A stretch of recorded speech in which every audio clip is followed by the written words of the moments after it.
What is going on, everyone? This is Sonic Mix, and today I'm here to give my review for WWE Monday Night Raw for October 17th, 2016. Overall, I didn't think this was an exciting Raw. I thought the beginning and the end was probably the most entertaining part of the show. Everything else was just, for the most part, forgettable. But let's go over everything on what happened. Now, before we continue onward, I want to mention two things really quick. Excuse my voice. My voice is a little hoarse at the moment. I just got over a minor cold, so bear with me here. And then the second thing, as soon as this video gets uploaded, for any video gamers or people that love to watch live streams on Twitch, as soon as this video gets uploaded, I am going to be live streaming Gears of War Judgment. I'm doing a Gears of War marathon. If you guys are interested, click on the link below as soon as you're done watching this review, or if you just want to watch it now, just go to the description, click on the Twitch link. I will be playing Gears of War Judgment. First time ever playing it. Let's jump right into the review now. So the show kicked off with Jericho and Owens. And I thought this was a very good segment. Both of these guys work extremely well. And then later on, Rollins comes out, and he called Jericho. He gave him an insult. I forgot what was that insult was called. Cracker Golden? Golden Kraken? Cracker? I forgot what the insult was called. I'm pretty sure people are going to forget it instantly. It was kind of dumb. The name was just kind of, okay, whatever. It would lead on to a match, which we had Chris Jericho versus Seth Rollins. I thought the match was fine. Before the match, Chris Jericho advised Kevin Owens to not interfere. And Kevin Owens said, okay, I won't interfere. He then interferes later on in the match. He pulls on the rope to prevent Rollins from trying to get to the rope because he was in the walls of Jericho. Referee catches him, which would then lead into a pedigree by Seth Rollins. Seth Rollins picks up the win. And then there was a backstage promo with Kevin Owens and Chris Jericho. They're calling each other's names, and Chris Jericho was about to call Kevin Owens a stupid idiot, but he stopped himself. Crowd did a big-time reaction to when Jericho almost said stupid. And then Stephanie McMahon came out, and she was basically saying that I'm going to need you guys for the Survivor Series, Raw versus SmackDown. But the match itself, I thought was fine. Up next, we had a six-man tag. We had, who was it? It was Mark Henry.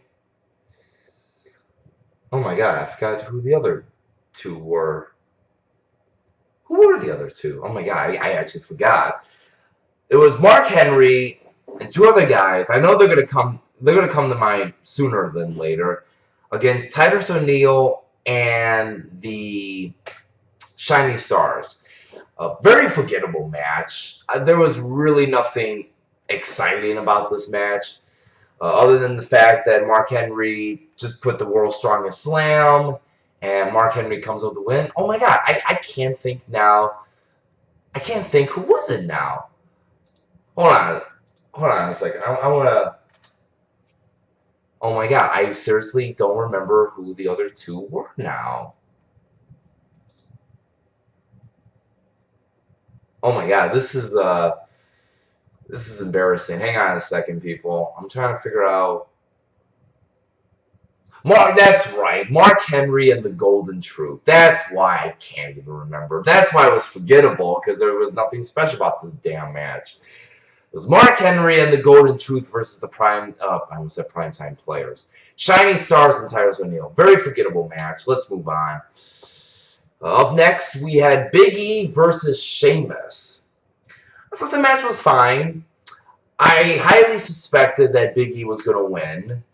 And what sucks most is that they're promoting for next week's Raw that the New Day is going to face Sheamus and Cesaro a week before their actual match in Hell in a Cell. Why is all I have to say. Big E wins with the big ending on Sheamus. once again, the match was fine. Nothing really out of ordinary. And then after that, we had Bo Dallas versus Neville. And this match was okay. Not quite above a 2. Bo Dallas picked up the win, which surprised me. And then afterwards, Bo attacked Curtis Axel, because Curtis Axel was by ringside. And now it seems like they're going to have a feud, which nobody's not going to care about. And by the way, where's Darren Youngman? I thought they were supposed to make him great again. I think they scrapped that idea really quick. Up next was Dana Brooke versus Bayley. This match was kind of expected to be. It wasn't really that good. And I think this is why, I might have said this before, but I think this is why Dana Brooke should be on NXT. I think she was called way too soon to be on the roster. And at the end of the match, there was I'm going to call it was a botch. But I think what Dana Brooke was supposed to do was there was a clothesline, and Bayley kind of flipped. And Dana Brooke covered Bayley. She was going to put her foot on the rope, but she couldn't reach the rope, and then she got the 3 count anyway. And I think there was a big-time confusion by the crowd, because I think even the crowd didn't know what was going on. I think they were expecting a kick out. Then after that was Braun Strowman against some jobbers. It is what it was. Squash match. And then after Braun had beaten the jobbers, Sami Zayn comes out. And all Braun did was they had a stare down. He shoves Sami Zayn and walks out. After Braun Strowman demanded more, better competition. So Sami Zayn against Braun Strowman at Hell in a Cell. It kind of seems like that's the direction they're going. Then we had a Rusev promo. I thought the promo was fine. I kind of liked how, you know, Rusev is talking about Roman's family, but they never mentioned Rusev's family. So they show Rusev's family, and I gotta say, his dad has a mean stash. I would not want to come across him in a dark alley. I think it would be anybody's worst nightmare with that mean stash. And then Roman comes out. He cuts his promo. I thought it was fine. It wasn't anything good or spectacular, but I thought it was fine for what it was worth. And then we had Anderson versus Carl Anderson versus Big Cass. I love the fact before the match that Corey Graves mentioned how now Gallows and Anderson are now being serious. They left their comedy act. Now they're serious. They're focused. They're determined. Here comes this match, 3-minute match, maybe 4 minutes tops, and Big Cass picks up the win. Why? Actually, I wouldn't say why. You know what? Build up Enzo and Cass, because the truth is, I'm sorry to say this, Anderson and Gallows are done. I mean, I love Gallows and Anderson. I think they're a great tag team. They're just being built very poorly. And that's all I got to say.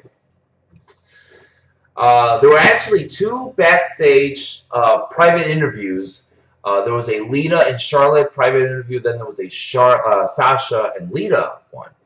The first one was with Charlotte. I actually thought this backstage private talk with Lita and Charlotte was actually really good. I love the fact how Charlotte's, you know, being the heel that she was, or that she is, she's undefeated. She is 12-0 in pay-per-view matches, which I'm highly suspecting she's going to lose at Hell in a Cell. But I thought Charlotte did very good as a heel promo talker. I thought she did very well. Sasha, now don't get me wrong, I like Sasha. I thought she did really good. But she almost seems like she's saying the same thing. For instance, and I actually noticed this, in almost, maybe not almost all of her promos, but some of her promos. You know, she'll talk, and then all of a sudden she'll say, when I was a little girl growing up, I wanted to be a WWE women's superstar. My idol was Trish Stratus. Although I don't think she didn't mention Trish Stratus here, but she did mention being a little girl being champion. It's the same thing that she said. And I'm hoping this isn't like her sneak in the back alley just to say this. I really hope not. It was a good promo. I just think she needs to cut away from the little girl growing up, idolizing Trish Stratus and wanting to become women's champion. That's all I'm saying. We had a 6-man tag. It was Drew Gulak, Tony Nese, Brian Kendrick versus Cedric Alexander, Rich Swann, and TJ Perkins. I thought this was a very fine 6-man tag team match. Way better than the other 6-man tag team. Good God. Towards the end, who was it? Tony Nese hit his finisher. Brian Kendrick tagged in Tony Nese. He put the captain's hook on him. TJ Perkins tried desperately to try to save Rich Swann, but Rich Swann tapped out. And Brian Kendrick picks up the win. So, will he win Hell in a Cell? I highly doubt it. But I guess it depends what these next few segments have. And then finally, the main event, which was a main event segment. Through this whole entire show, they've been building up these video packages about Bill Goldberg. And finally, Goldberg comes out. And he's walking. They actually show them walking through the backstage with his WCW music entrance. Everybody's applauding him. Everybody's standing up in the back, giving him an ovation. He looked like he was about to break down crying. He really looked like it. I was actually very amused by the crowd. I actually thought the crowd gave him a very good reaction, especially with the Goldberg reaction. I thought they did a pretty good job, and which I was a little bit worried because I thought it was going to be a quiet crowd or that it wasn't going to be anything like big, but I thought it was good enough for what it was. Goldberg gets in the ring. Once again, he looks like he's about to break down crying, and it looks like he was. And Cole hands him the mic. Goldberg does his thing. And he was saying that how he was called in January to promote the 2K17 video game. And that Brock Lesnar had called him out.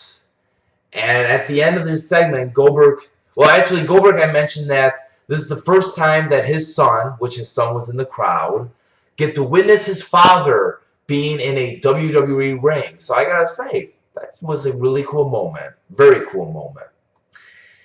And then Goldberg,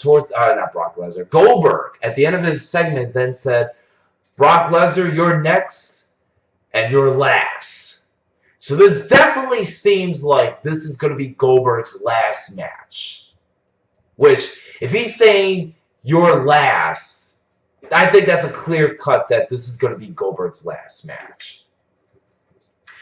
What was a little weird, though, was that when they played his music again, they actually played his WWE theme, which was a little confusing, because they played his WCW when he came out, and then they played his WWE theme when he left. Really weird. I did like the moment with him and his son, with his son on his shoulder. That was a nice moment. And Goldberg giving people high fives, giving people handshakes, hugging the kids. I thought that was a really sweet moment of him. And overall, I thought this was a good promo. Very good promo. Overall, like I said, not really too exciting. I thought the beginning was exciting. I thought the opening segment was good, and the ending segment was good. So it started really good, dropped down, but then the main event I would say was a good pickup. I would give this show a 6.25 out of 10. Not really that great. But with that being said, Goldberg, Brock Lesnar, Survivor Series, I think people are going to be looking forward to it. And if you're one of those people that are saying, oh, I'm not going to look forward to it, I think you're going to be looking forward to it. This is my review. Like, dislike, share, comment. And once again, come follow me on Twitch. I'm going to be live streaming Gears of War Judgment right now as we speak. Until then, have a good night. Hope to see you on Twitch, and I will talk to you later.